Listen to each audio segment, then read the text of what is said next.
இப்போ நீங்கள் கோலார் தங்க வயலில் பிறந்து வளர்ந்துருக்கிறீங்க. தங்கம் அப்படின்னா உங்கள் நினைவுக்கு என்ன வருது? சாவு, டெட் பாடி, ரத்தம், அந்த சிலிகாசிஸ் நோயால் ரத்த வாந்தி எடுக்கிறது, இதுதான் என் நினைவுக்கு வருது.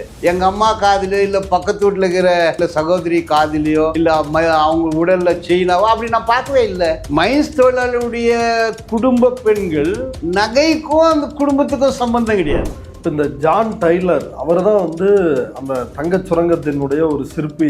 என்னை பொறுத்த வரைக்கும் நான் போல்டாக கான்ஷியஸாக சொல்கிறேன், ஜான் டெய்லர் வந்து ஒரு கொள்ளைக்காரன். தங்கத்தை திருடி கொண்டு போனார். 10 லட்சம் கேஜி திருடினாரு.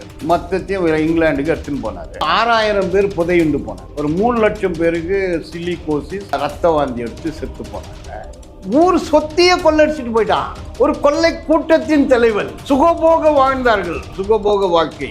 மாபெரும் கொலைக்காரன் ஜான் டெய்லர். அவனை போய் தங்க வயல் சிற்பி அப்படின்னா அது எப்படி ஏத்துக்க முடியும்? தங்க வயலுக்குள்ள சுரங்கத்துக்குள்ள வேலை செய்யறப்ப மரணம் இதெல்லாம் நடக்கும். அதெல்லாம் எப்படி எடுத்துக்கிட்டாங்க மக்கள்? அதோடு சேர்ந்து வாழ கற்றுக்கிட்டாங்க. இப்போ திடீர்னு பிளாஸ்ட் ஆகும், சவுண்டு வரும், அப்படியே அது ஏரியாவும் ஓடுவாங்க. வர இதில் கோவிந்தன் செத்துட்டான், குப்பன் செத்துட்டான், ராமசாமி செத்துட்டான், ஊர் பேர் சொல்லுவாங்க. அவ்வளோதான், டெட் பாடி போவோம். நிறைய பேர் ஹாஸ்பிட்டலு. கொஞ்சம் பேர் என்ன பண்ணுவாங்கன்னா, இந்த கை கால் எதுனா போச்சுன்னா கொஞ்சம் காம்பன்சேஷன் கொடுப்பாங்க. அதனால இவங்களே கையை வெட்டிக்குவாங்க, விரல அப்படியே வெட்டுவாங்க விரல. ஸோ தன்னுடைய வாழ்க்கையே பணையம் வைத்து தங்கத்தை உற்பத்தி செய்து அழிந்து போன வரலாறு தான். பார்ப்பனர்கள் பயனடைந்தார்கள், தங்கத்தை அனுபவித்தார்கள், சுகபோக வாழ்க்கையை வாழ்ந்தார்கள். ஆனால் அவங்களுக்கு நான் பார்த்த வரைக்கும் இந்த தொழிலாளர் மீது அவர்களுக்கு 1% கூட கருணையோ உணர்வோ இல்லாமல் தான் வாழ்ந்தார்கள் என்று சொல்ல முடியும். அப்போ த்ரூஅவுட் மைனிங் ஹிஸ்டரி வெள்ளக்காரன் போன பிறகு பார்ப்பனர்கள் தான் மேனேஜிங் டைரக்டர், அவன் தான் மைனிங் ஏஜென்ட், அவன் தான் மைனிங் இன்ஜினியர், அவன் தான் லேபர் ஆஃபீஸர், அவனுக்கு தான் பங்களா, எல்லாமே அவனுக்கு தான். பட் இந்த பட்டியலின மக்கள் சூத்திரர்கள் வாழ்க்கைக்கும் அவனுக்கும் சம்பந்தமே கிடையாது. டிசம்பர் மார்கழி மாதம் 8 பேர் ஒரே இடத்துல படுத்து, ஒரு பெட்ஷீட் தான் இருக்கும் வீட்டில். அந்த பக்கத்தில் இருக்கிறவங்க வீட்டை இவங்களுக்கு பெட்ஷீட் இருக்காது. 2 பேரும் இப்போ பழைய துணியெல்லாம் போட்டுன்னு கட்டில் கீழே போய் படுப்பாங்க. வெறும் கோரமான ஒரு வறுமை வாழ்க்கை தான் தங்க வயல். ட்ரைப்ஸ் பார்வையாளர்களுக்கு வணக்கம். கர்நாடகாவில் அமைந்துள்ள கோலார் தங்க வயல், அங்கு தங்கம் வெட்டி எடுக்கப்பட்ட அந்த வரலாறு என்பது மிக பேசுபொருளாக சமீப காலத்தில் மாறி இருக்கிறது. குறிப்பாக கேஜிஎஃப் அப்படின்ற ஒரு திரைப்படம் வெளியானது. அதற்கு பிறகு தற்பொழுது தமிழ்நாட்டில் தங்கலான் அப்படின்ற படத்தை ரஞ்சித் இயக்கி இருக்கிறார். இதன் மூலமாக கோலார் தங்க வயல், அங்கு எப்படி மக்களுடைய வாழ்க்கை இருந்தது, இப்படி பல்வேறு கேள்விகள் தொடர்ச்சியாக எழுப்பப்பட்டு வருகிறது. இந்த சூழலில் கோலார் தங்க வயலில் பிறந்தவர், அங்கு கம்யூனிஸ்ட் கட்சியில் செயல்பட்டவர், தொழிற்சங்கவாதியாக பயணித்தவர், மூத்த வழக்கறிஞர் தோழர் பாலன் அவர்கள் நம்மோடு இணைந்துள்ளார். வாருங்கள், அவரிடம் தங்கவயல் குறித்து விரிவாக விவாதிக்கலாம். தோழர் வணக்கம். வணக்கம். தோழர், கோலார் தங்கவயல்லையே பிறந்து வளர்ந்தவர் நீங்க. அங்க பல்வேறு போராட்டங்களை முன்னெடுத்திருக்கிறீங்க. நீங்கள் நடத்திய போராட்டங்கள் என்ன, அதை சுருக்கமா சொல்லுங்க. அதற்கு பிறகு இந்த கோலார் தங்கவயலுக்குள்ள போகலாம். கோலார் தங்கவயல், எங்க அப்பா ஆம்பூர் ஆரணி. அதனால் நான் தமிழகத்தை சார்ந்தவன் தான். ஆனால் பிறந்தது, வளர்ந்தது, படித்தது, தொழிற்சங்கம், அரசியல் எல்லாமே அந்த தங்கவயல் தான். இப்போது போராட்டம் அப்படின்னும்போது நான் காலேஜ் படிக்கும் போதிலிருந்து பல்வேறு விதமான போராட்டங்கள். தங்க சுரங்கத்தை ஒட்டி. நீங்கள் தங்கம் எடுக்கிறதுக்காக தான் உங்கள் அப்பா அங்கே வந்தாரா? ஆமாம், வேலை செய்கிறதுக்காக வந்தார். ஓகே. ஸோ நிலமற்ற விவசாயி, தமிழ்நாட்டில் வேறு வழி இல்லை. ஸோ மைக்ரண்ட், புலம்பெயர்ந்த தொழிலாளி. ஸோ ஒன்று புல் ஃபேக்டர், புஷ் ஃபேக்டர். இங்கே தமிழ்நாட்டில் வாழறதுக்கு எதுவும் இல்லாததுனால பிழைப்பை தேடி அது புஷ் ஃபேக்டர். புல் ஃபேக்டர்னு அங்கே வேலை கிடச்சிது. ஸோ அப்படி போய் செட்டில் ஆனவர் தான் எங்கள் அப்பா. 2001 தங்க சுரங்கத்தை மூடுறாங்க. அப்போது அந்த தொழிலாளர்களுக்கு வாலண்டரி ரிட்டையர்மெண்ட் செட்டில்மெண்ட் 100% விஆர்எஸ்ன்ற ஒரு ஸ்கீம். அதை கேட்டு ஒரு மிகப்பெரிய போராட்டம் வெடிக்குது கேஜிஎஃப்ல. அந்த போராட்டத்துக்கு நான் தான் தலைமை தாங்கிறேன். என் பின்னால் ஒரு 5,000-6,000 பேர் முதல் நாளே ஊர்வலமாக வராங்க. தீப்பந்த ஊர்வலம் நடத்தும்போது ஒரு 10,000 பேர் சேர்றாங்க. அப்போ சம்பளம் கொடுக்கல, கேன்டீன் ஃபெசிலிட்டிஸும் இல்லைன்னு ஒரு நாள் போய் எஃப்சிஐ குடோனை ஒடிச்சு அரிசியெல்லாம் எடுக்கிறோம். இந்த மாதிரியான ஒரு போராட்டங்கள் எல்லாம் நடத்தினோங்க. ஓகே. அப்புறம் என்ன பண்ணிட்டாங்கன்னா, அங்கே மைனிங் தொழிலாளர்களுக்கு வந்து பப்ளிக் டாய்லெட்டு. அப்போ ஒவ்வொரு பகுதியிலையும் 2-3 பப்ளிக் டாய்லெட்ஸ் இருக்கும். அதில் 20 குழி மாதிரி இருக்கும். போது ஒரு கொடூரமானது. ஒருவன் மலம் கழித்த இடத்தில் இன்னொருவன் அப்படி ஒரு அசிங்கமான ஒரு விஷயம் அது. அதையும் மூடிட்டாங்க. அதையும் க்ளீன் பண்ணுறதில்ல. டெய்லி க்ளீன் பண்ணோம், மாதக்கணக்கில் க்ளீன் பண்ணல. அதனால் நான் ஹைகோர்ட்டில் ரிட் பெட்டிஷன் போட்டேன், மனு கொடுத்தேன், எதுவும் வேலைக்கு வரல. அப்புறம் இதை கொட்டப்படும் அப்படின்னு போஸ்டர் போட்டு ஊரை பூரா ஓட்டிட்டோம். ஓகே. மலம் முனிசிபாலிட்டியில் கொட்டப்படும். ஓகே. கொட்டப்படும்னு படம் எல்லாருமே பார்க்குறாங்க. இது என்ன மலம் கொட்டப்படும்? ஊர் பூரா ஒரு 1000 போஸ்டர் போட்டு ஒட்டிட்டோம். ஒட்டிட்டு எல்லாம் பார்க்குறாங்க. அது எப்படி கொட்டிடுவாங்களா இவங்க, என்னத்தை கொட்டுறாங்கன்னு. அப்போ நான் என்ன பண்ணேன்னா, நான் அப்போ தொழிற்சங்கத்தில் ரொம்ப ஆக்டிவ். இந்த துப்புரவு தொழிலாளர்கள் எல்லாரும் கூப்பிட்டு, இப்போ ஏற்கனவே ரொம்ப போயிருந்துச்சு. ஒரு இந்த செகண்ட் ஹேண்ட் வியாபாரம் பண்ணுறவங்ககிட்ட போய் ஒரு இரும்பு பக்கெட்டு, ஒரு 40 பக்கெட்டு வாடகைக்கு எடுத்துகிட்டு வந்துட்டோம். அவர் எடுத்துன்னு போ சார்ன்னு கொடுத்துட்டாரு. அது என்ன பண்ணுறேன்னு அவருக்கு தெரியாது. ஒரு 5 ட்ராலி. அப்போ இந்த துப்புரவு தொழிலாளருக்கு சொல்லி ஃபுல்லாக வந்து மலத்தை ரொப்பிட்டு வந்துருங்கன்னு ஒரு இடத்துல ஃபுல்லாக செங்கொடி ஏற்றி, அரிவாள் சுற்றி செங்கொடியை ஏற்றி, அந்த செங்கொடி வந்து அந்த ட்ராலி கட்டிடுது. ட்ராலியில் 5 பக்கெட்டு 6 பக்கெட்டு கக்கஸ். அதை வச்சுட்டு நாங்கள் ஒரு 1000 சில்லற பேர் ஊர்வலமாக போகிறோம். ஊரே பார்க்குது. இது என்னன்னா கக்கூஸ் ஊர்வலம். ஊரே பார்க்குது. போலீஸ்காரங்களுக்கு கூட என்னன்னா, இது பெரிய அநியாயம் இவங்களுக்கு, அதனால் வந்து கோஆப்ரேட் பண்ணுன்ற மாதிரி எங்களை ஃப்ரீயாக விட்டாங்க.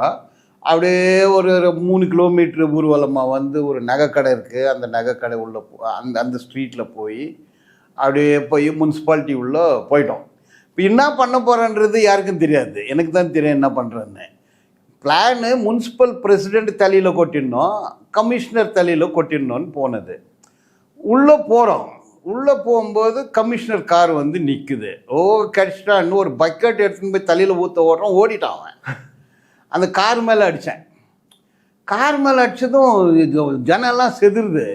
போலீஸ் வேறு வேன் பின்னாலே வருது. அவங்க சார்ஜ் பண்ண ஆரம்பிச்சிட்டாங்க. பக்கெட்டை தூக்கி இன்ஸ்பெக்டர் தலையில் கொட்டிட்டேன். சப் இன்ஸ்பெக்டர் தலையில், போலீஸ்காரன் தலையில், எல்லா மேலேயும் ஊற்றி, எம்எல்ஏயும் ஊற்றி, உருண்டு பிறண்டு அடி உழுது எல்லாம் ஓடுறாங்க. அப்புறம் என் மேலே ஒரு 20 போலீஸ்காரன் லட்டியில் அடிச்சு அப்படி தூக்கி வேனில் போட்டு லாக்கப்பில் போட்டு, அப்புறம் அங்கே போய் நான் அப்போது வழக்கறிஞராக இருந்தேன், பாப்புலர் அட்வொகேட்டு. அங்கேயே லாக்கப்லேயே குளிச்சு அப்புறம் வெளியே 2-3 பேர் சேர்ந்து அது பெரிய விஷயமானது. அதுக்கப்புறம் என்ன ஆச்சுன்னா, இது ஆன பிறகு கவர்மெண்ட்டு கண்ணு திறந்துச்சு. அப்புறம் வந்து தன்வார் குழுக்கள், நிறுவனங்கள் இவங்கெல்லாம் சேர்ந்து நிறைய போட்டு அந்த பிரச்சனையை சால்வ் பண்ணிட்டாங்க. அதுக்கப்புறம் அங்கே கல்லொடிக்கிறவங்களுக்கு சங்கம் வச்சோம், கட்டடம் கட்டுறவங்களுக்கு சங்கம் வச்சோம். கேஜிஎஃப் சுற்றி நிறைய கிரனைட் குவாரி இருந்துச்சு. அந்த குவாரிக்கு சங்கம் வச்சோம். ஆயிரக்கணக்கான தொழிலாளர்கள். ஒரு மேடைக்கு ஒரு 10,000 பேர் சேர்த்து மேடை ஊர்வலம் அந்த ஒரு தாலுக்குலேயே. அப்போ கல்லொடைக்கும் கட்டடம் கட்டுற தொழிலாளருடைய பெரிய பேரணி பங்கார்பேட்டில்னா பங்கார்பேட் தாலுக்கு அது. அந்த மாதிரி பல்வேறு விதமான போராட்டங்கள் வந்து நான் அங்கமாக இருந்தேன். அப்போ இந்த தொழிற்சங்க விஷயத்தில் வந்து நான் 23 வயசு 20 வயசு கிராஜுவேஷன் முடிச்சிட்ட பிறகு காலில் போய் கேட்டு கூட்டம் பேசுறது, தொழிலாளிங்க மத்தியில் போகிறது, போராட்டத்தில் கலந்துக்கிறது, எல்லா போராட்டத்திலையும் என்னுடைய ஈடுபாடு உண்டு. அடுத்ததாக இந்த கோலார் தங்கவயல், அங்கே தங்கம் இருக்கு அப்படின்றது எப்போ கண்டுபிடிக்கப்பட்டது, அதனுடைய வரலாறு என்ன? நிறைய பேர் கற்பனையாக எழுதுறாங்க.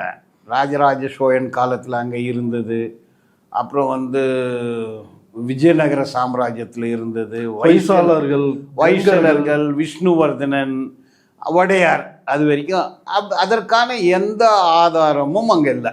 இல்லை, சில புத்தகங்கள்லாம் மேற்கோள் எழுதுறாங்க. அது கற்பனையாக எழுதுறாங்கன்னு சொல்லி இலக்கிய சான்றுகள்ன்றாங்களே. இலக்கிய சான்றுகள் எல்லாம் இல்லை. இப்போ கோலாரம்மா அப்படின்ற ஒரு கோயில் இருக்குது. அது கேஜிஎஃப்லேருந்து ஒரு 25 கிலோமீட்டர்ஸ் தூரத்தில் இருந்தால் அதான் கோலாரம்மா. அங்கே வந்து இந்த திருப்பதியில் எப்படி கல்வெட்டுக்கள் இருக்கோ அதே எழுத்துக்கள் அங்கேயே இருக்குது.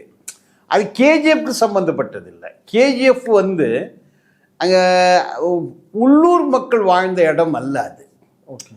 அங்கே வந்து கோலார் டிஸ்ட்ரிக்ட்ன்னும் போது கேஜிஎஃப் அது ஆந்திரா பார்டரு. அதனால் எல்லா கிராம பகுதியிலும் தெலுங்கு பேசுவாங்க. கர்நாடக மாநிலமாக அது மாறிய போது கன்னடம் படிக்க ஆரம்பிச்சிட்டாங்க. அப்போ வந்து அஃபிஷியல் லாங்குவேஜ் தான் கன்னடம், தெலுங்கு தான் வந்து தாய் பாஷை. இது சுற்றி அந்த தொழிலாளர்கள் யாரும் தங்க சுரங்கத்தில் வேலை செய்து வரலாறு ஒரு மைனராக இருக்கலாம், அதுவும் லேட்டர் பார்ட்.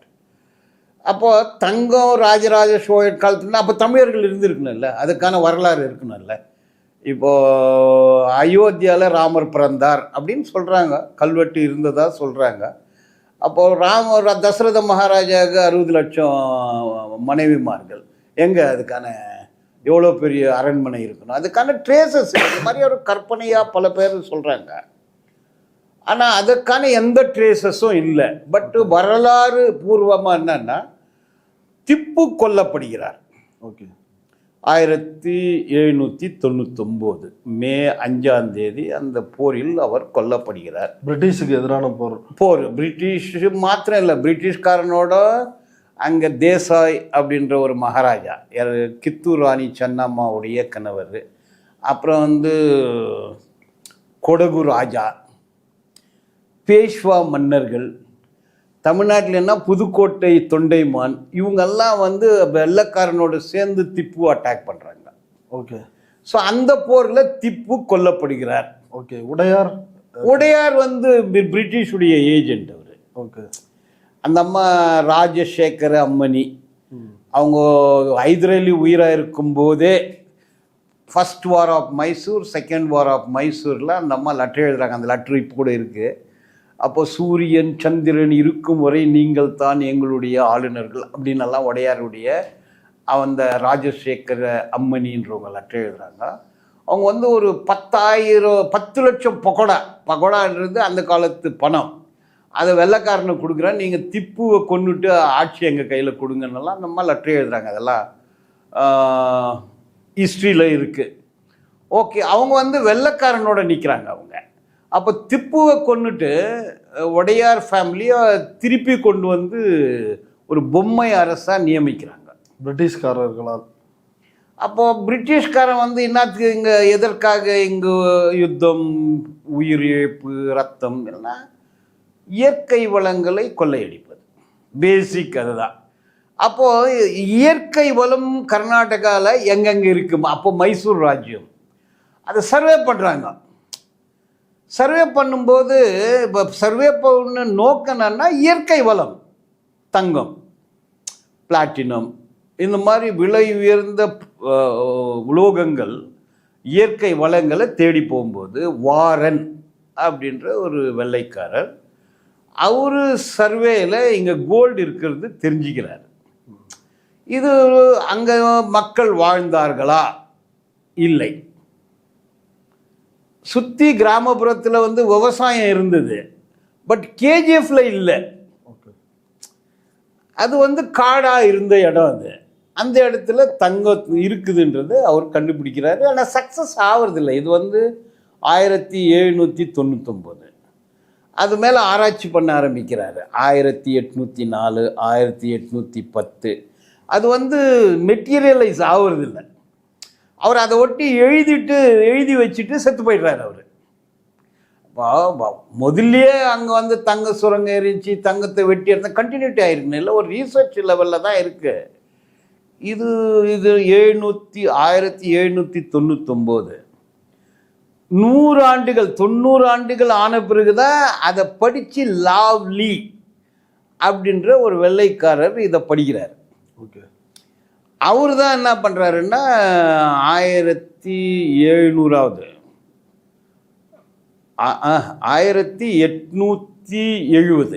ஓகே. அப்போது மகாராஜா கிட்ட 20 வருஷம் லீஸ் வாங்குறாரு. ஓகே. யார்? உடையார்கிட்ட. உடையார் தான் வந்து தங்கத்தை வாரி அப்படியே தங்கத்தட்டில் வச்சு வெள்ளைக்காரனுக்கு கொடுத்து வருவார். பிரிட்டிஷ். ஓகே. பிரிட்டிஷுக்கு ஏஜெண்ட்டாக செயல்பட்ட உடையார்.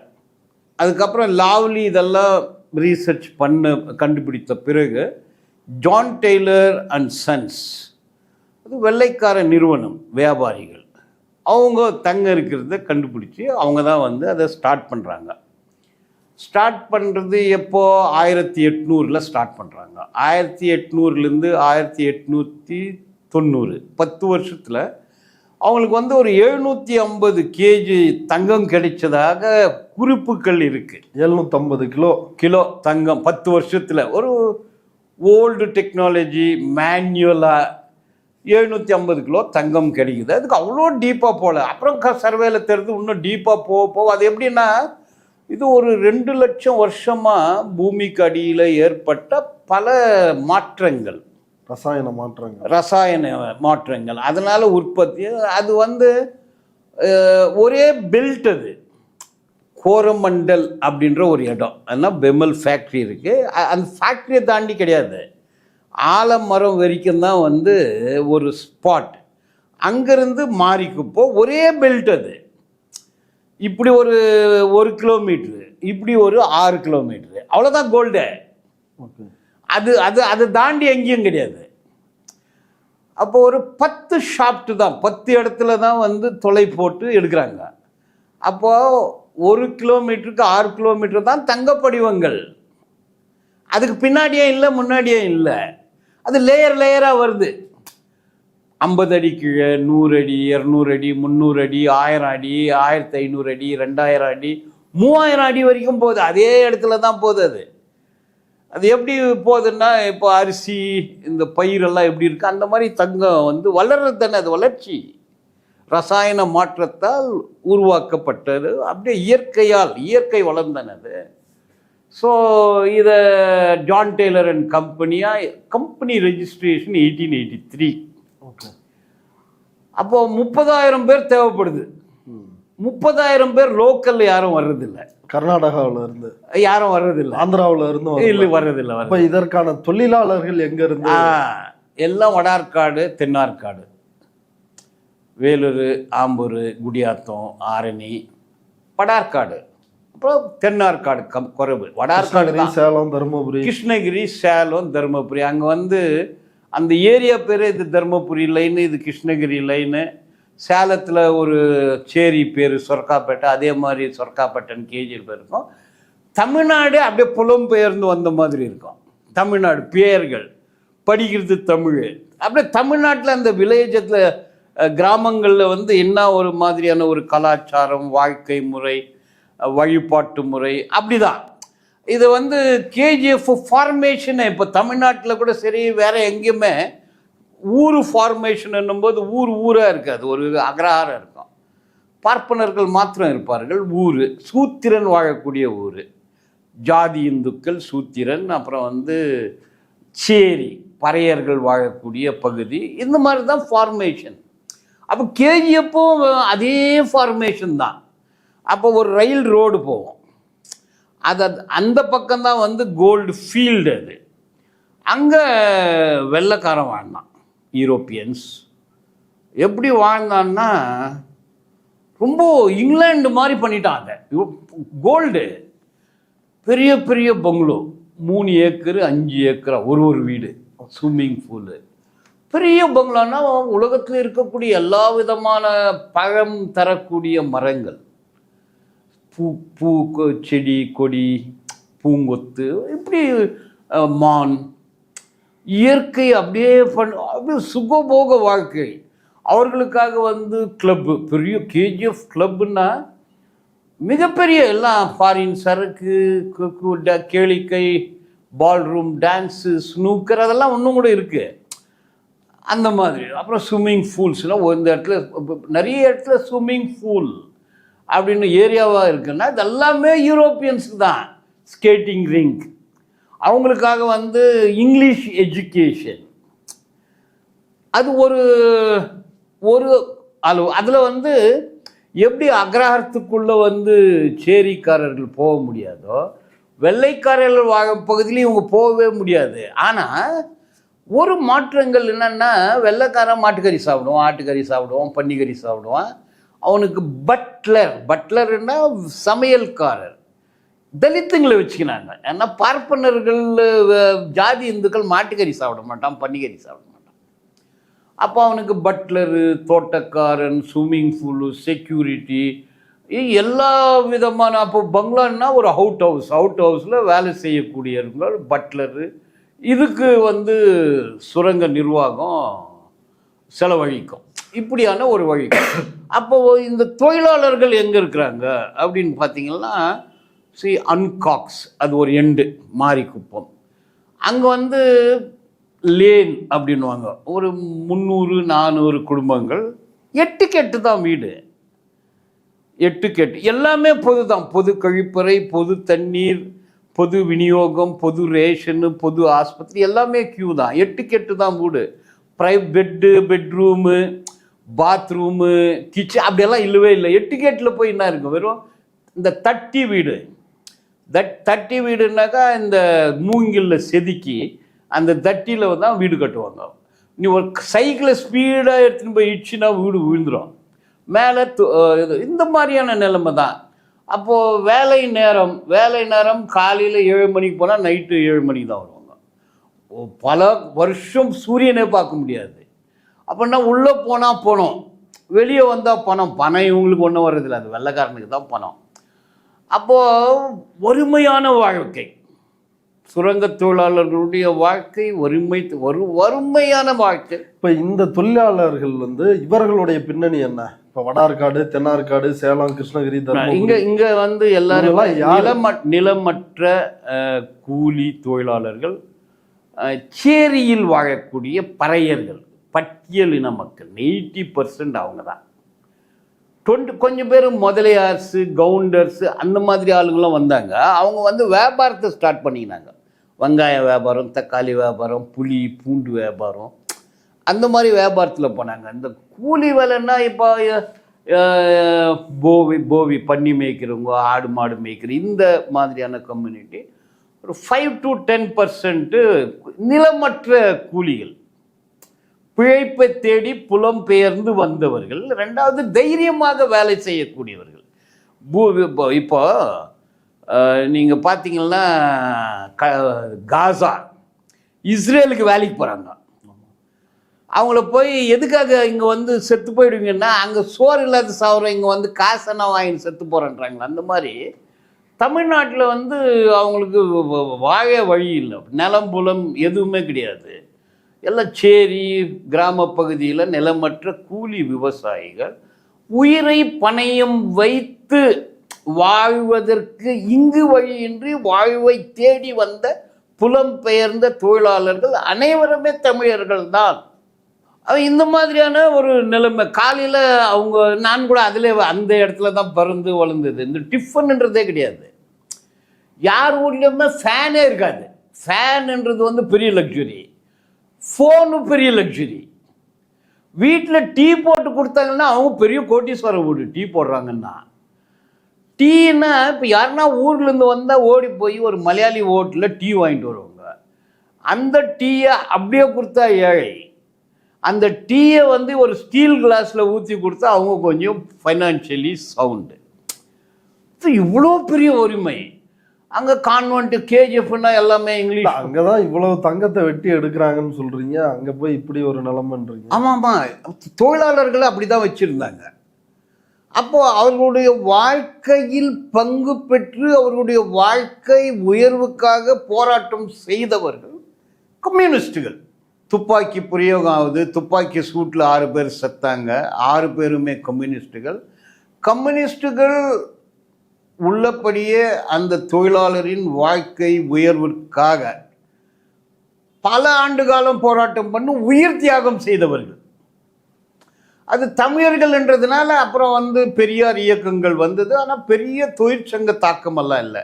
அது ஒரு பட்டிமன்றம், கவியரங்கம், கருத்தரங்கு, இதோடு தான் நின்று போச்சு. அப்புறம் ஷெட்யூல்டு கேஸ்ட் ஃபெடரேஷன் டாக்டர் அம்பேத்கரால் உருவாக்கப்பட்டது. அங்கே நிறைய பேர் பட்டியலின மக்களாக இருந்ததுனால அதனுடைய தாக்கம் தொழிற்சங்கத்திலும் இருந்தது, அரசியலில் கூட இருந்தது. சுதந்திரத்திற்கு பிறகு 3 முறை கம்யூனிஸ்ட் கட்சி வெற்றி பெற்றது, 2 முறை ஆர்பிஐ, திருப்பி அவர் இன்னும் 4 முறை ஆர்பிஐ வந்தது, அதுக்கப்புறம் அண்ணா டிஎம்கே கூட வந்தது. இது பட்டு என்ன அந்த ஊரில் நடந்ததுன்னா, கோல் மைன்ஸில் வேலை செய்கிறவனுக்கு சம்பளம் ஜாஸ்தி, கோல்டு மைன்ஸ் உலகத்திலேயே குறைந்த கூலி, வறுமையான, சோகமான, துக்கமான வாழ்க்கைன்னா அது தங்க சுரங்க தொழிலாளியுடைய வாழ்க்கை தான். அப்போ எல்லாரும் முன்னேறினாங்களா? இல்லை. கிறிஸ்டியன் எஜுகேஷன், செயின்ட் மேரி ஸ்கூல், இவங்களுடைய எஜுகேஷன்னால ஒரு செக்ஷன் ஆஃப் இந்த ஃபேமிலிஸ், அவங்க வந்து டாக்டராவோ இன்ஜினியராவோ லாயரு, வெரி ரேர் ஐஏஎஸ் ஐபிஎஸ்ன்றதெல்லாம் ரொம்ப குறைவு. ஆனால் 90% மக்கள் வறுமையிலே வாழ்ந்தார்கள், வறுமையிலே செத்தார்கள். இவர்கள் உற்பத்தி செய்த தங்கம் 10 லட்சம் கேஜி தங்கம், 10 லட்சம் கேஜி தங்கம், 10 லட்சம் கிலோ, 10 லட்சம் கிலோ தங்கம் உற்பத்தி செய்யப்பட்ட ஒரு நகரம். இந்த தங்கம் பூராவும் வெள்ளைக்கார அடிச்சுன்னு போயிட்டான். அப்புறம் இந்த தங்கத்தினுடைய இந்த மதிப்பு, இந்த தங்கத்தின் பணம் தொழிலாளர்களை போய் சேரவே இல்லை, வறுமை தான் போய் சேர்ந்தது. வெள்ளைக்காரன் வந்து சுகபோகமாக வாழ்ந்தான். இந்த ஜான் டைலர் அவர் தான் வந்து அந்த தங்க சுரங்கத்தினுடைய ஒரு சிற்பி அப்படின்லாம் சொல்றாங்க. ஓகே, அது 2 விதமான பார்வை. எப்படி அவர் தங்கம் இருந்ததை கண்டுபிடித்தார், தங்கத்தை திருடி கொண்டு போனார். எவ்வளவு திருடினாரு? 10 லட்சம் கேஜி திருடினாரு. 10 லட்சம் கேஜி மொத்தத்தையும் இங்கிலாந்துக்கு எடுத்துன்னு போனார். 6000 பேர் புதையுண்டு போனாங்க. ஒரு 3 லட்சம் பேருக்கு சிலிகோசிஸ் நியூமோகோனிஸ்ன்ற நோய் வந்து ரத்த வாந்தி எடுத்து செத்து போனாங்க. என்ன நோய் அது? அது காச நோய், சிலிகோசிஸ் நியூமோகோனிசிஸ். அப்படின்னா உள்ள 40 வயசு, 20 வயசுல வேலைக்கு போய் 40 வயசுல எப்படி இருப்பாங்கன்னா 80 வயசு மாதிரி இருப்பாங்க. 8 மணி நேரம் 10 மணி நேரம் பூமிக்குள்ளவே இருக்கணும், காற்று கிடையாது, அந்த அப்படியே அனல்ல இருப்பாங்க. அப்போ இந்த தியாகம், உயிர் தியாகம் 3 லட்சம் பேர். கேஜிஎஃப்ல இருக்கிறவங்களுக்கு எல்லாருக்குமே வந்து இந்த காச நோய் இருக்கும், லங் டிசீஸ் இருக்கும். அப்போது 10 லட்சம் கேஜி கிலோ தங்கத்தை எடுத்துன்னு போயிட்டாரு. இதுக்கு என்ன சொல்கிறது? அவர் எடுத்துன்னு போனாரா? கொள்ளையடித்தார், உழைப்பை திறனார், கொள்ளையடித்தோம். ஒரு என்னை பொறுத்த வரைக்கும் நீங்கள் என்ன சொல்கிறீங்க அப்படின்னு நீங்கள் என்ன கேட்டிங்கன்னா, நான் போல்டாக கான்ஷியஸாக சொல்கிறேன், ஜான் டெய்லர் வந்து ஒரு கொள்ளைக்காரன். ஊர் சொத்தையே கொள்ளையடிச்சிட்டு போயிட்டான். ஒரு கொள்ளை கூட்டத்தின் தலைவன். சுகபோக வாழ்ந்தார்கள், சுகபோக வாழ்க்கையை. 6000 பேர் செத்து போனாங்க. அது கொலை இல்லையா? மாபெரும் கொலைக்காரன் ஜான் டெய்லர். அவனை போய் தங்க வயல் சிற்பி அப்படின்னா இது எப்படி ஏற்றுக்க முடியும்? எந்த இதில் ஏற்றுக்க முடியும்? எதுக்காக சிற்பி அவர்? கோலார் தங்க வயல ஒரு குட்டி இங்கிலாந்து, little England. Correct. It's a little England. வெள்ளைக்காரனுக்கு மாத்திரம் லிட்டில் இங்கிலாந்து, இல்லைன்னா அது இந்தியாவிலேயே பெரிய சேரி. நீ வந்து பார்வை இப்படி பார்த்தா சேரி, வறுமை, சோகம், துக்கம், துணியே வந்து என்ன பண்ணுவாங்கன்னா, அப்பா வேலைக்கு போயிட்டு வந்தாருன்னா ஒரு பேண்ட்டில் வெட்டி இன்னொன்று வட்டம் போடுவார். போட்டுக்கிறதுக்கு துணியே கிடையாது, செருப்பு கிடையாது. கேஜிஎஃப்ல வாட்சி பார்த்ததில்லை, ஷூ பார்த்ததில்லை. இது எப்படி லிட்டில் இங்கிலாந்து ஆகிடும்? இது வறுமையில் இருக்கக்கூடிய குடிசை பகுதி சேரி. இன்னொரு பக்கம் வெள்ளையர்கள் வாழ்ந்த இடத்துல பெரிய பெரிய பங்களா. அங்கே இங்கிலாண்டில் கூட இருக்க முடியாது, அது அப்படியே தான் இருக்கும். நீ ஒரு ஒரு ஒரு சுற்றளவு ஒரு 2 கிலோமீட்டரு போயிட்டு வந்தீங்கன்னா அது இங்கிலாந்து. தொழிலாளர் வாழும் பகுதிக்கு வந்தீங்கன்னா இது தராவி ஸ்லம் மாதிரி, இல்லை ஒரு சேரி மாதிரி தான் இருக்கும். இப்போ இங்கே இன்னொரு கேள்வி வருது. கிராமங்களில் கூலி தொழிலாளர்களாக சாதி ரீதியாக ஒடுக்கப்பட்டவர்கள் அங்கேருந்து ஒரு மீட்சி கிடைக்கும், ஒரு லிபரலான வாழ்க்கை கிடைக்கும் அப்படின்றதுனால தான் பிரிட்டிஷ்காரன் கூப்பிட்ட உடனே வந்தாங்க அப்படின்ற ஒரு பார்வை இல்லை. வெள்ளைக்காரனுக்கு அங்கே ஆள் கிடைக்கல வேலை செய்கிறதுக்கு. எப்படி இந்தியாவிலேருந்து பெனாங்கு, ஸ்ரீலங்கா இங்கெல்லாம் வந்து தொழிலாளர்களை கொண்டு போனாங்களோ அதே மாதிரி தமிழ்நாட்டிலேருந்து பலி கொடுப்பதற்காக வேலையற்ற சேரி இளைஞர்களை அங்கே கொண்டு போனாங்க. இப்போ பிரிட்டிஷ்காரர்கள் இதெல்லாம் 1947 போயிட்டாங்க. இப்போ ஜான் டைலரும் அப்படி போயிருப்பார்ல, அதுக்கு பிறகு இந்திய அரசின் வசம் வந்ததா? அதுக்கு பிறகு அந்த தங்கம் இந்த நாட்டிற்கு பயன்படுத்தப்பட்டதா? 47 வெள்ளைக்காரன் நாட்டை விட்டு போயிட்டான். ஓகே. இந்த சுரங்கத்தை வந்து மைசூர் அரசிடம் ஒப்படைத்தான். ஓகே. அப்போ எலெக்ஷன் 1950 தான் வருது, மகாராஜா கிட்டே ஒப்படைக்கிறாங்க. ஓ, மகாராஜா கிட்ட போகுது. அப்புறம் வந்து 1950 மைசூர் அரசோடு போகுது.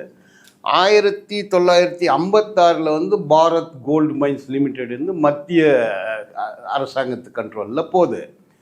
வெள்ளைக்காரன் போகும்போது சும்மா போல ஒரு ஒப்பந்தம் போட்டான் இந்திய அரசோட. தங்க வயலில் எவ்வளோ தங்கம் எடுக்கிறீங்களோ அதை லண்டன் மார்க்கெட்டில் அந்த ரேட்டில் தான் விற்கணுன்ட்டு ஒரு ஒப்பந்தம் போட்டான். ஓகே. வெட்டி எடுக்கப்பட்ட தங்கம் உள்ளூர் மக்களுக்கு இல்லை. சுதந்திரம் கிடைச்ச பிறகு கூட வெட்டி எடுக்கப்பட்ட தங்கம் லண்டனுக்கு எடுத்து செல்லப்பட்டு லண்டன் மார்க்கெட்டில் இங்கே 200 ரூபாய் கிராம் விற்கும்போது அங்கே 50 ரூபாய்க்கு விற்றுருந்தாங்க. அப்போ வந்து அது நஷ்டத்தில் ஆகுது அப்படின்னு இந்த உலகமயமாக்கல் சூழலில் இந்த சிக் கம்பெனியில் எடுத்துன்னு போயிட்டாங்க. எடுத்துன்னு போய் BIFR, board of industrial reconstruction, அது வந்து ICICI பேங்க் அப்படின்னு எடுத்துன்னு போய் ஒரு ரிப்போர்ட் வச்சாங்க. ICICI பேங்க் இது வந்து நஷ்டத்தில் போகும்போது இந்த தங்கத்தை வந்து உள்ளூர் மார்க்கெட்டில் வியுங்க. அந்த போராட்டத்திலையும் நானும் கலந்துன்னு இருக்கிறேன். அது மாதிரி உள்ளூரில் விற்கணும், உள்ளூர் ரேட்டில் விற்கணும் அப்படின்றது தொழிலாளர்களுடைய போராட்டமாக இருந்தது. அது பெருசாக அரசியல் நிகழ்வாக ஆகலை. உலகமயமாக்கல் சூழல் 1990 நாடு வந்து மேய்ச்சல் காடாக மாற்றப்பட்டது. காட் ஒப்பந்தம் போடப்பட்டது. அப்போது இந்த ஒப்பந்தத்தில் வந்து அரசு முதலீடு செய்கிறதில்ல அப்படின்றது அஃபிஷியல் முடிவு. அதனால் மைனிங்கை மூடிடுறது. 50 கோடி ரூபாய் தான் கேட்டாங்க. அந்த BIFR டிஸ்கஷனில் நானும் இருந்தேன் டெல்லியில். அப்போது அந்த ICICI பேங்க்கு தான் வந்து ரிப்போர்ட் சப்மிட் பண்ணாங்க. 50 கோடி ரூபாய் கொடுத்தா தங்கம் கிடைக்கும், தங்கத்தை வெட்டி எடுக்கலாம். பட் கவர்மெண்ட் ஆஃப் இந்தியா ஒரு லேடி, தி செக்ரட்டரி எக்ஸ்பெண்டிச்சர், அந்த அம்மா சொன்னாங்க நாங்கள் 1 ரூபா கூட கொடுக்க மாட்டேன்னு. அப்போ வந்து இதை மூடிடுறதுன்னு முடிவு பண்ணிட்டாங்க. முடிவு பண்ணி 2001 க்ளோஸ் பண்ணுறாங்க. க்ளோஸ் பண்ணும்போது அந்த வீடும் அவங்களுக்கு கொடுக்கல. அவங்களுக்காக ஒரு செட்டில்மெண்ட்டும் பண்ணல. ரொம்ப மோசமான நிலைமையில் மூடிட்டாங்க. மூடிட்ட பிறகு 2 லட்சம் 1.5 லட்சம் தான் செட்டில்மெண்ட் வந்தது. அதை கடங்காரங்களுக்கு கொடுத்துட்டு ஒரு ஆயிரக்கணக்கான தொழிலாளர்கள் வந்து செத்து போயிட்டாங்க. இப்போது அங்கே ஊர் அப்படின்னு இருக்கும்போது தமிழ்நாடு மாதிரி ஒரு பஞ்சாயத்து, வேஷ்டி கட்டிக்குவார் தலைவர், அந்த ஏரியா பஞ்சாயத்து, அப்படியே ஒரு கிளப் இருந்துச்சு, ஒரு ஆஸ்பத்திரி இருந்துச்சு, ஒரு ரேஷன் இருந்தது, ஒரு சுத்தம் சுகாதாரம் நிறுவனம், இது எல்லாத்தையுமே பந்து பண்ணிட்டாங்க. அப்போ தொழிலாளர் எல்லாமே பெங்களூரில் டெய்லி ட்ராவலாக என்னென்னா செக்யூரிட்டி, கன்ஸ்ட்ரக்ஷன் வேலை, காய்கறி விற்கிறது, இந்த மாதிரி கூலி வேலைக்கு போயிட்டாங்க. அப்போ நிறைய பெண்கள் கூட படிப்பு இல்லை. இதனால் என்ன பண்ணாங்கன்னா பெங்களூரில் வீட்டு வேலை செய்கிறதுக்கெல்லாம் போனாங்க. அப்போ இந்த மக்களுடைய கலாச்சாரம் எப்படி இருப்பாங்க அப்படின்னு பார்த்தீங்கன்னா வாழ்க்கை முறையை பார்க்கும்போது அது கூட ஒரு மோசமான நிலைமையில தான் இருந்தது. இப்போ தங்கம், இப்போ நீங்கள் கோலார் தங்க வயலில் பிறந்து வளர்ந்துருக்கிறீங்க. நீங்கள் இருந்த காலத்தெல்லாம் தங்கம் எடுக்கப்பட்டிருக்கோம். தங்கம் அப்படின்னா உங்கள் நினைவுக்கு என்ன வருது? தங்கம் அப்படின்னா என் நினைவுக்கு வருது அந்த அழுகு ஓலைகள், சாவு, டெட் பாடி, ரத்தம், அந்த சிலிகாசிஸ் நோயால் அந்த தொழிலாளர்கள் இரும்புன அந்த சத்தம், ரத்த வாந்தி எடுக்கிறது, இதுதான் என் நினைவுக்கு வருது. எங்கள் அம்மா காதிலையோ இல்லை பக்கத்து வீட்டில் இருக்கிற ஆன்டி காதிலையோ பக்கத்து வீட்டில் சகோதரி காதிலையோ இல்லை அவங்க உடலில் செயினாவோ அப்படி நான் பார்க்கவே இல்லை. மைன்ஸ் தொழிலாளருடைய குடும்ப பெண்கள் நகைக்கும் அந்த குடும்பத்துக்கும் சம்பந்தம் கிடையாது. நகை அப்படின்னாவே என்னமோ செயின் அடி அப்படியெல்லாம் இல்லை. ஒரு கம்பல் கூட கிடையாது, மூக்குத்தி கூட கிடையாது. பித்தளை இந்த மாதிரி தான் போட்டிருந்தாங்க. அவங்க பசங்கள்லாம் கொஞ்சம் வீட்டில் படித்து வேலைக்கு போன பிறகு தான் ஒரு செயினே கூட பார்த்துருப்பாங்க. இப்போ தங்க சுரங்கம், தங்க மண், அது வெட்டி எடுத்தவங்களுக்கு 1 கிராம் கூட தங்கம் கிடையாது. அங்க வாழ்க்கை முறை எப்படி இருக்கும்? ஒரு 3 வேளை சாப்பிட முடியுமா? எவ்வளவு சம்பளம் பார்த்தீங்கன்னா எங்கள் அப்பாவுடைய சம்பளமே 2 முறை கொடுப்பாங்க. 25ஆம் தேதி ஒரு சம்பளம், 10ஆம் தேதி ஒரு சம்பளம். 10 ரூபா 15 ரூபா ரெண்டும் சேர்த்து ஒரு 25 ரூபா தான் வரும். எப்போ 1970, 67, 68 அவ்வளோதான். இப்போ எனக்கு இன்னும் கவனம் இருக்குது. எங்கள் அப்பா வந்து 1986 ரிட்டையர் ஆகிட்டார். அவர் இருந்த வரைக்கும் சம்பளம் வாங்கிட்டு வருவாங்க. சம்பளம் எவ்வளோ வாங்கிட்டு வராங்கன்னா ஒரு 30 ரூபா 40 ரூபா 50 ரூபா அப்படி தான் சம்பளம். அதை அன்றைக்கி சாயந்தரமே போய் அரிசி கடை, பருப்பு கடை, மிளகா கடை, தனியா கடை, பருப்பு கடையில் கட்டுவாங்க. சம்பளத்து அன்றைக்கே சாயந்தரம் வந்து கணக்கு பார்ப்பார். 1 ரூபா கூட இருக்காது.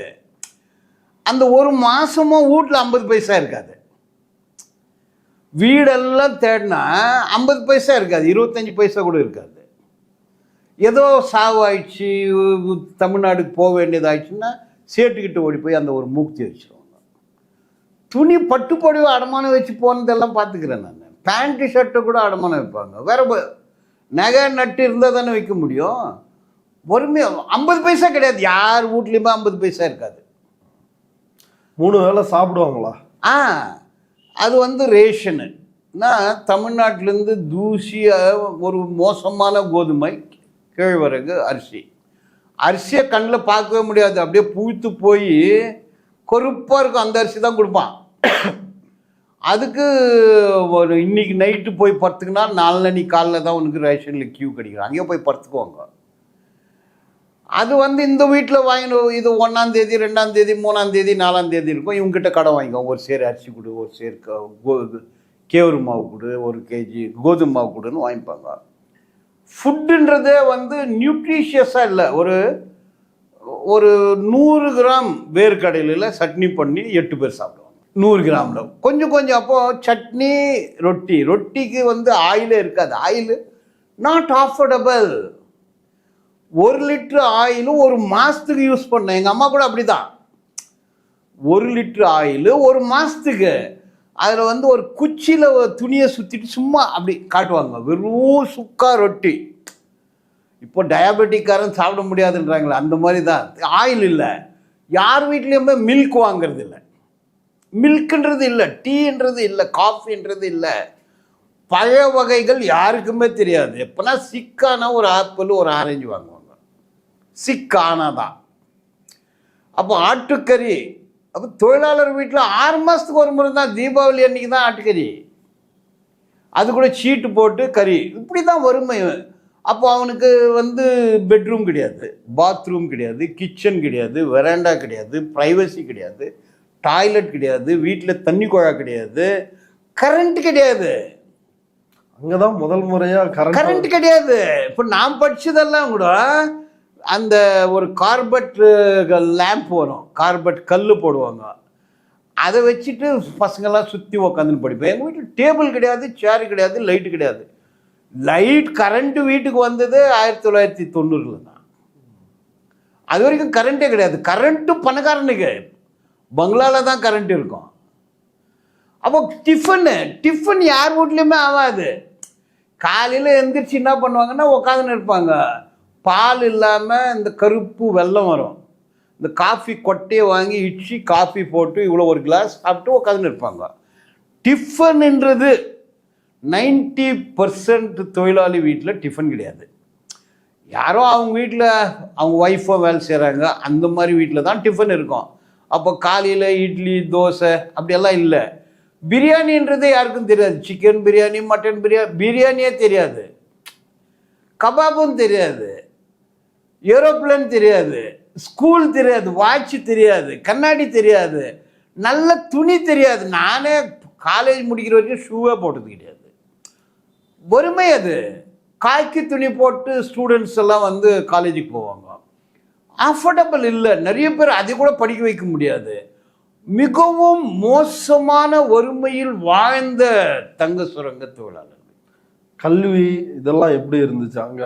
தொழிலாளர் கல்வி வந்து கிறிஸ்டியன் ஸ்கூல்ஸ் வந்தது, செயின்ட் மேரிஸ், சென்ட் ஜோசப்ஸ், கான்வென்ட்ஸு. இதிலெல்லாம் கூட வந்து கிளார்க்கு அந்த மாதிரி மந்த்லி ரேட்டட் எம்ப்ளாயீஸ்ன்னு இருந்தாங்க.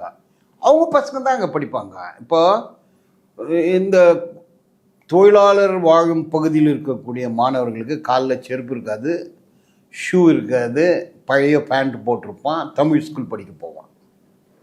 ஆஃபீஸர் பசங்க, சேட்டு பசங்க,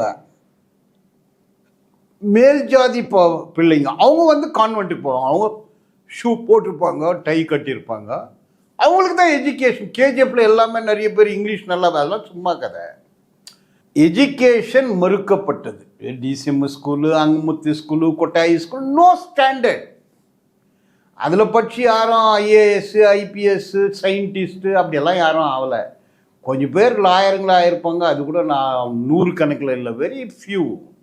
டாக்டர்ஸ் வெரி விரல் விட்டு எண்ணக்கூடிய டாக்டர், விரல் விட்டு எண்ணக்கூடிய இன்ஜினியர். இப்ப பட்டியல் சமூகத்தை சார்ந்த அந்த மக்கள் அவங்க தொழிலாளர்களாக அழைத்து வரப்பட்டார்கள், அது வந்து புரியுது. சூத்திரர்கள் அங்க வந்து கடைகளை ஓபன் பண்ணாங்க, மளிகை கடைகள் வச்சாங்க, அதுவும் புரியுது. பார்ப்பனர்கள் எதற்காக வரவழைக்கப்பட்டார்கள், எங்கிருந்து வரவழைக்கப்பட்டார்கள்? அதுதான் பார்ப்பனர்கள் வந்து ஒரு சாதி ரீதியான வர்ண ரீதியான ஒரு வாழ்வியலை வெள்ளையர்களுக்கு எடுத்து சொன்னார்கள். ஓகே. அப்போ இந்த வறுமையில் இந்த துயரத்தில் வாழக்கூடிய மக்களை மூட நம்பிக்கையில் வைக்க வேண்டும். அப்போ என்ன பண்ணாங்க, எல்லாம் தஞ்சாவூர் பிராமணர்களை கொண்டு வந்தாங்க. கொண்டு வந்து தேவராஜ சமுத்திரம் அப்படின்ற ஒரு ஊரையே உருவாக்குனாங்க. அந்த ஊரே பிராமணர்கள். அப்போது 100 வருஷத்துக்கு முன்ன ஆரம்ப கட்டத்தில் சுதந்திரம் கிடைக்கிற வரைக்கும் கூட இவங்க தொழிலாளர்கள் காலையில் 7 மணிக்கு போனால் நைட்டு 7 மணிக்கு தான் வருவாங்க. இப்போது ஒவ்வொரு இவர்களுடைய வாழக்கூடிய பகுதிகளில் ராமர் கோயில், கிருஷ்ணர் கோயில் இருக்கும். இவங்களுக்கு பாசரத்தை கற்றுக் கொடுக்கறது, பஜனை பாடுறது, பூஜை பண்ணுறது, இந்த மாதிரியான இப்போ வேலைக்கு போய் வந்த பிறகு பஜனை பாடணும், சொர்க்கத்தை நோக்கி வாழ வேண்டும், திருப்பி வேலைக்கு போகணும். இந்த வேலையை ஆரம்பத்தில் வந்து பார்ப்பனர்கள் செய்தார்கள். அவர்கள் பிரிட்டிஷாருக்கு ஒரு ஏஜெண்ட்டாகவே வேலை பார்த்தார்கள் என்பது எல்லாருக்கும் தெரிந்த ஒரு உண்மை. அப்போ அந்த ஊரில் எல்லா ஒரு ஏரியாலேயும் வந்து தொழிலாளர் பகுதியில் வந்து கோயில் இருக்கும். கோயிலில் மார்கழி மாதம் சாயந்தரம்னா, சனிக்கிழமைனா பஜனை போடுவாங்க, பாட்டு பாடுவாங்க, பூஜை பண்ணுவாங்க. தமிழ்நாட்டில் எப்படி அவங்களுக்கு பணம் எங்க இருந்து? இந்த தொழிலாளர் இவன் சம்பாதிச்சு அதில் ஒரு ரூபாய் 2 ரூபாய் போட்டு பண்ணுறது தான். பட் அதே நேரத்தில் பார்ப்பனர்கள் படிக்க ஆரம்பித்தார்கள். இங்கிலீஷ் எஜுகேஷன் கிடைச்சது, என்ஜினியர் ஆனாங்க, டாக்டர்ஸ் ஆனாங்க, அப்புறம் வந்து அட்மினிஸ்ட்ரேஷனு. அப்போ வெள்ளைக்காரர்களுக்கு நெக்ஸ்ட்டு ஸ்டேஜில் இவங்க வேலை செய்தாங்க. அப்போ அவனுக்கு பங்களா இருந்தது, இவனுக்கும் பங்களா இருந்தது. வெள்ளைக்காரன் சுதந்திரம் கிடைச்ச பிறகு நாட்டை விட்டு போயிட்டான். அந்த பங்களா பூராவும் பார்ப்பனர்கள் எடுத்துக்கொண்டார்கள். அவங்க பண்ண வேலை என்னன்னா, அந்த பங்களாவில் ஒரு துளசி மடத்தை கட்டாங்க. எக்ஸ்ட்ரா துளசி மடத்தை கட்டினாங்க. கிச்சனெல்லாம் இடிச்சிட்டு அது வெஜிடேரியன் கிச்சனாக பண்ணிக்கினாங்க. அந்த பட்லருங்களுக்கு அங்கே வேலை இல்லாத போச்சு. அப்போ பார்ப்பனர்கள் பயனடைந்தார்கள், தங்கத்தை அனுபவித்தார்கள், சுகபோக வாழ்க்கையை வாழ்ந்தார்கள். ஆனால் அவங்களுக்கு வந்து நான் பார்த்த வரைக்கும் இந்த தொழிலாளர் மீது அவர்களுக்கு 1% கூட கருணையோ உணர்வோ இல்லாமல் தான் வாழ்ந்தார்கள் என்று சொல்ல முடியும். அவங்களுக்கு கருணை இருந்ததுனால தானே சொர்க்கத்துக்கான வழியை சொல்றாங்க. அது செத்த பிறகு சொர்க்கம், பிறக்கிறதுக்கு முன்ன சொர்க்கம், வாழும்போது கர்மம், அதை கற்றுக் கொடுத்தாங்க அவங்க. அப்போ த்ரூஅவுட் மைனிங் ஹிஸ்ட்ரி வெள்ளைக்காரன் போன பிறகு பார்ப்பனர்கள் தான் மேனேஜிங் டைரக்டர்ஸ், அவன் தான் மைனிங் ஏஜென்ட், அவன் தான் மைனிங் என்ஜினியர், அவன் தான் லேபர் ஆஃபீஸர், அவனுக்கு தான் பங்களா, எல்லாமே அவனுக்கு தான்.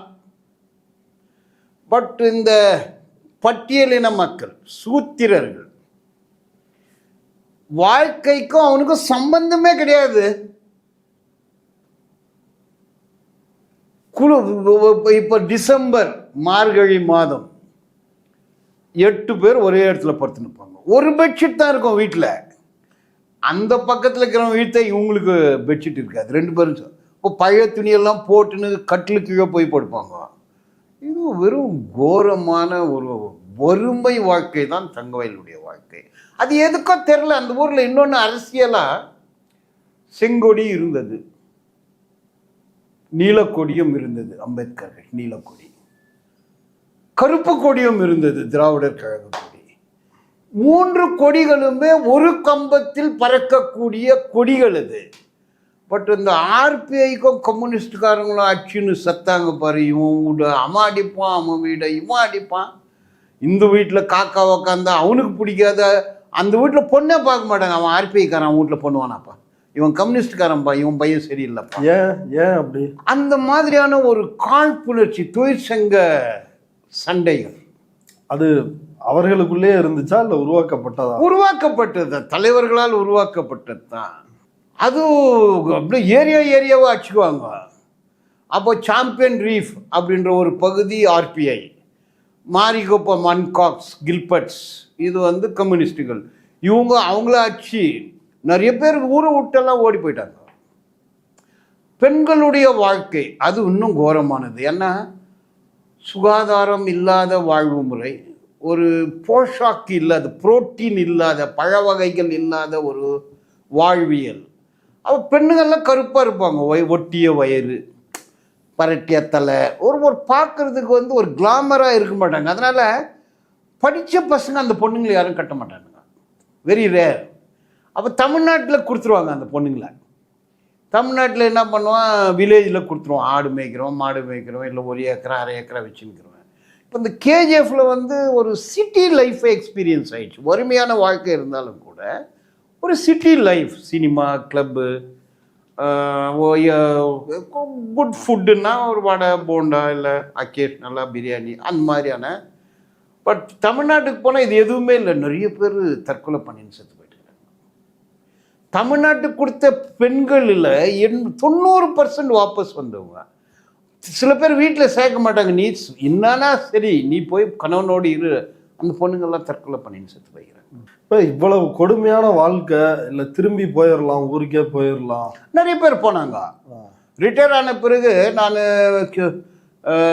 பெங்களூர் டு சென்னைக்கு காரில் வரும்போது நிறைய தோளில் வந்து எனக்கு விஷ் பண்ணுவாங்க, பேசுவாங்க. யார் நீங்கள் அப்படின்னா, சார் நான் தெரியாதா, நான் இந்த லைனு, நான் இந்த இதில் வேலை செய்தேன், நீங்கள் போராட்டம் பண்ண இல்லைங்களா அப்படின்னுலாம் பேசுவாங்க. அப்போ நிறைய பேர் வந்துட்டாங்க, வந்துட்டு திருப்பி வாபஸும் வந்தாங்க. அப்போ ஒரு 5% இந்த எஜுகேஷனில் படித்து லாயராகி இல்லை நல்ல பொசிஷனுக்கு போய் பெங்களூரில் வீடு கட்டின்னு வாழ்ந்தவங்க வெரி வெரி ஸ்மால், வித்தின் 10%. 90% வறுமை தான். இப்போ அந்த தங்க வயலுக்குள்ள சுரங்கத்துக்குள்ள வேலை செய்கிறப்ப மரணம் இதெல்லாம் நடக்கும். அதெல்லாம் எப்படி எடுத்துக்கிட்டாங்க மக்கள்? அதோடு சேர்ந்து வாழ கற்றுக்கிட்டாங்க. இப்போது திடீர்னு பிளாஸ்ட் ஆகும், சவுண்டு வரும், அப்படியே அது ஏரியாவும் ஓடுவாங்க.